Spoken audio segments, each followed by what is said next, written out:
remember Claire Hughes also won a medal in speed skating. I do remember. Oh, Canada. Don't sing it the wrong way or you get criticized like Yanofsky did at the opening ceremony. So we're going to London. Okay, so take 3. And we're back in our diving outfits. We should just make a little comment on these. Thank you so much to the marketing team at USA Water Polo. We're just putting them on in honor of getting into our aquatics section here. Segment. But these are the actual robes that the water polo team wears before they get in the pool and once they get out, and they are amazing. They're so comfortable. Pretty much. We're pretty much going to wear them all over London, so get used to these. And they soak up the sweat when the lighting gets hot. They're perfect for this one. I run warm, so camera lights. So we're going to talk about diving on that note. One word to sum it up, Dumazine. There you go. Sorry, I had to say it. And in honor of Dumais, we're going to open our family bottle of Corbel. Thank you, Corbel. So far, only sponsor of Olympics or Bust this year. We hope we'll have some Actually, more. that's very clever. I mean, Dumais were very, very amazing. Here you go, Dumais, for you. Woo! So, who is your favorite Dumais brother? Well, actually, I'm gonna have to go with is it Jason, the oldest Dumais? I was pretty impressed by him. Oh, sorry, Dwight. I'm gonna have to go with Dwight. Is he the oldest Dwight? Dwight was up there. I'm not even sure. I think Dwight's like the youngest. No, he's Dwight, not. He's Troy. 36. Obviously, what we're really proud of Troy in accomplishing during this Olympics is he's become the second of all time Olympian second diver to actually make for Olympic teams. Next to only our good friend Greg Louganis. Our friendly guest. Although if Greg were here, he would insert himself. Let's run the clip. In reminding us. So the technical statistic is he's the second person to qualify Actually, for third. Olympics. There's some other old dude from the 50s. I don't know who it was. Well, there's a woman. There's Juno Irwin. I think that was the old dude was an old The old female. dude was an old woman. So he's the second man. So that's really cool. So this we're really is a huge accomplishment. He's 32 years old. He's a year younger than me. He performed amazingly. He completely deserved it. Do amazingly. At the end of the day, it came down to, I think there was one final dive left. There was a 2-point spread. Yeah. And have over 5,000 points to have the top 3 finishers. Yep. Have a 3-point spread. Yeah. That's pretty. For diving, that's really close. Incredible. It's pretty incredible. And I have to say, I felt really. I was secretly rooting for Ibsen. I don't know. I just love the way that he carried himself both on and off the diving board, and I was hoping he would make the team. However, I also love Chris Hollowell. Like, I'm so excited he made it. Pretty much kind of like the rah-rah story of the trial. Interesting theme of these trials. There's been actually a lot of partially handicapped athletes, and Chris was the first one who kind of emerged with diving. So Chris has only 40% of his hearing. Was born that way, and he actually talks about it being an advantage for him. Yeah, which I find interesting.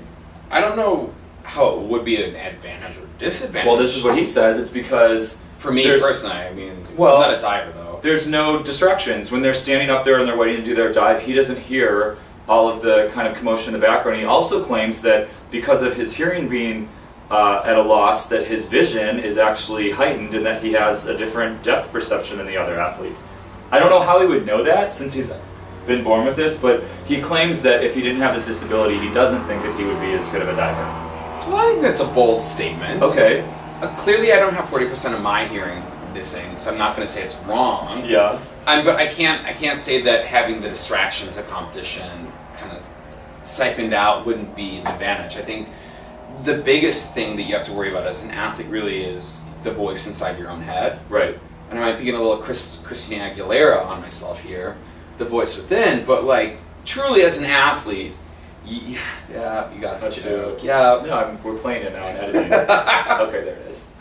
But I mean, if you really think about it, I think the most important voice is the one inside. Yeah. And you have to think about getting that narrative. And I think what's interesting is our friend Candace noted earlier, she asked, what do you think about when you're swimming a race, Tyler? And nothing. The perfect race is nothing. Yeah. Your mind goes blank. Yep. Yeah. It just happens. It's intrinsic. And it's that's a hard rehearsal. thing to do.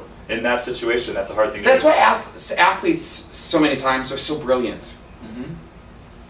Yeah, I can never do that. I can't shut off my mind for even 30 seconds. Yeah, but I think it does take a certain talent to truly be able to shut your mind off and just allow your body to take over.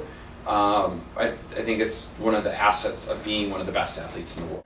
Well, there's real danger of injury. Let's not joke around. Like, you can be paralyzed if you lose focus for a split second.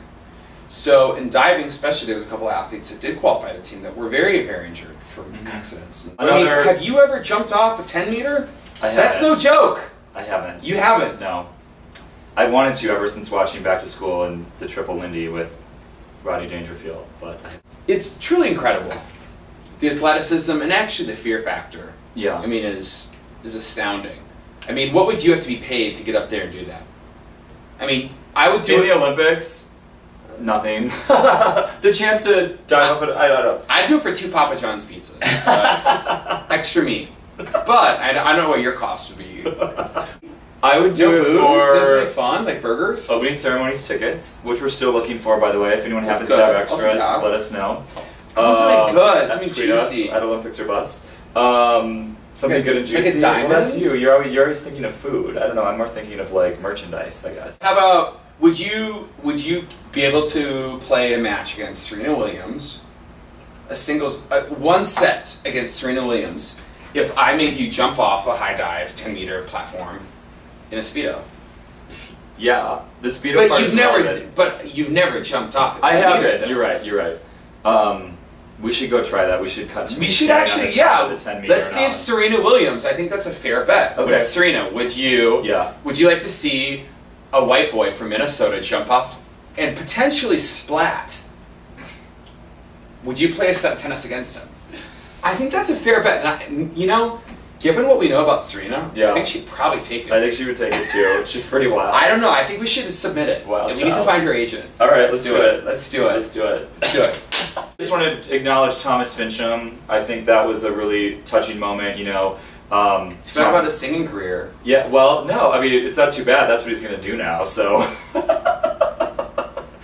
Hopefully, moving forward. And his band, by the way, is called the Northern Lights. I thought that was kind of cool. One of many Minnesota connections we'll talk about tonight. Yeah. Okay, you're known as I don't know. I hope he succeeds at something because he was an Olympian. It was another great moment when his coach came up to him and said at the end, you'll always be a 2008 Olympian. No, I think that's great. I mean, he will always be a great athlete. I do think it was kind of a cop-out when he announced said retirement. Before, yeah.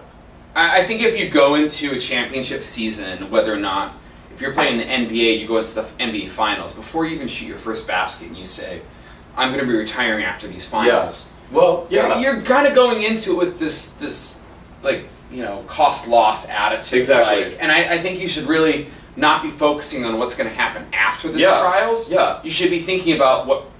You're not even in the moment. Yeah, it's the exact same way I feel about Phelps saying that about the IM, that he's definitely not going to swim it ever again, and now obviously he is. Like, just don't say that. If there's a chance that you're going to do it, it's a very categorical, finite statement. Yes. I'm never going to do the following. I've never in my life said I'm not going to do something ever again. Right. Well, I mean, there's been Friday nights with I'm never going to drink again, but Corbell on a Wednesday. And it's I hard for respect somebody him. like us to hear that, our biggest dream ever would be to be an Olympian, and if somebody has that shot, is even close to it for a moment, embrace it and love it your whole life. I agree. So for women's diving, Brittany Viola, we got to speak with her in New York as well. And Brittany was, first of all, Minnesota connection. We're going to talk about many tonight, but Brittany is the daughter of Frank Viola. Plays sweet music, Frankie Viola from the Minnesota Twins, World Series, 87 and 91, MVP. And I heard an interesting quote from Frank, looking at some Minnesota coverage, that Frank, well, he wasn't able to be there, unfortunately, but he said he was more nervous for Brittany doing this dive than he was for both of the World Series, which I thought was really cute. Bold the reason statement. he couldn't be there, just so you know, is he now statement. pitches for the Savannah, Georgia Sand Gnats. That is really the team that he's pitching for. I don't know. I would have been. I think when after the 87 and 91 World Series, which I think we both probably had our Homer Hankies out for. Oh, I was there. I was there cheering for him. Game 5, I know it was definitely there for Game 7. Like, at this point, your daughter's diving at the Olympic trials. Yeah. Frank, what's going on? Yeah, I agree. And I mean, NBC's obviously going to do a fluff on you. Mm-hmm. You know what's going to go on.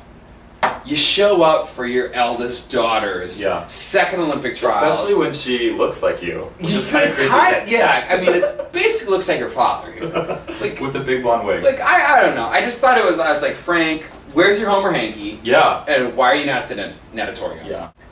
I think Brittany Viola is going to be America's best shot Maybe at that'd be. platform. I mean, American women didn't even qualify a synchronized platform team Yeah. after Worlds, so a podium finish would be a little hopeful, but I think if we're going to have one diver representing the U.S., she's the one we want. Well, USA diving's taken a hit. Yeah. I mean, it's really since Mark Lindsay's bronze in Atlanta. I mean, Greg Louganis really kind of wrote the book on success Yeah. for diving in the U.S. and Mark Lindsay, obviously 92 with the gold, but past that, it's but at least Laura this year Wilkinson. we're guaranteed amazing production work and coverage thanks to well Samantha Thomas. Samantha Thomas. So Shout out to Samantha. thanks, Sam. See you in London. All right, so that's good for diving.